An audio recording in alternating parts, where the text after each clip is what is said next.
তবে প্রতিদিন ঢাকার 2 সিটি কর্পোরেশনের অসংখ্য অবৈধ দোকানপাট থেকে লাখ লাখ টাকা হাতিয়ে নিচ্ছে। সিটি কর্পোরেশনের পক্ষ থেকে এদের উচ্ছেদের উদ্যোগ নেওয়া হচ্ছে বলে জানানো হয়। মিথিলা নাজনীন জানাচ্ছেন।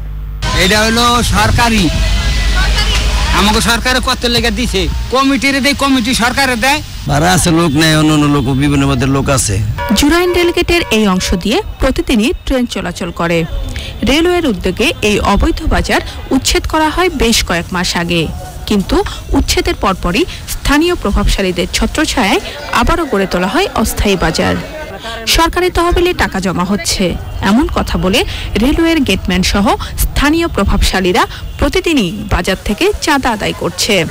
তবে এ বিষয়ে ভয়ে মুখ খুলছেন না অনেকে। আমি চিনি না যে কে নেয় ভাড়া, এটা আমি সঠিক জানি না। আমরা ভাড়া দিচ্ছি কাউকেই না, এই গেটম্যানেরা হালকা পাতলা চা পান খাওয়ালে যায়, কিছু নেই আমার থেকে হালকা পাতলা।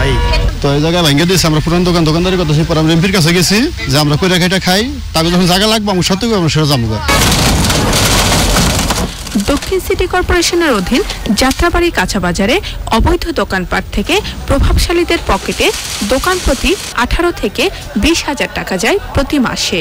ব্যক্তিগত ব্যাপারে জানি যে এটা আশু সাহেবের জমি বা আশু সাহেবের সাইনবোর্ড আছে, আশু সাহেবের আমরা সবাই ভাড়া দিতাম, ওই নামে আমরা জানি। মার্কেট কমিটি আছে, হ্যাঁ, ওই কমিটির থেকে আমরা ভাড়াটা দিয়ে আসতাম। মালিকের নাম খেয়াল নাই, এখানে স্থায়ী মালিক। উচ্ছেদ অভিযান অব্যাহত রাখার কথা জানিয়েছেন নির্বাহী ম্যাজিস্ট্রেট। সকল অবৈধ স্থাপনা যেগুলো অবৈধভাবে গড়ে উঠেছে সেগুলো আমরা উচ্ছেদ করে দিচ্ছি।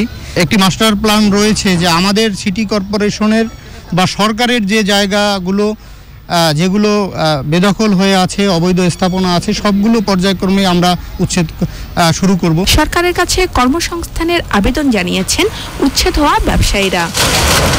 শুধু অবৈধ দখলদারদের উচ্ছেদই নয়, উচ্ছেদ করা জায়গাগুলোকে সঠিক ব্যবস্থাপনার মাধ্যমে সিটি কর্পোরেশনকে প্রতি বছর বিপুল পরিমাণ রাজস্ব এনে দেওয়া সম্ভব বলে মনে করছেন এর সাথে সংশ্লিষ্টরা।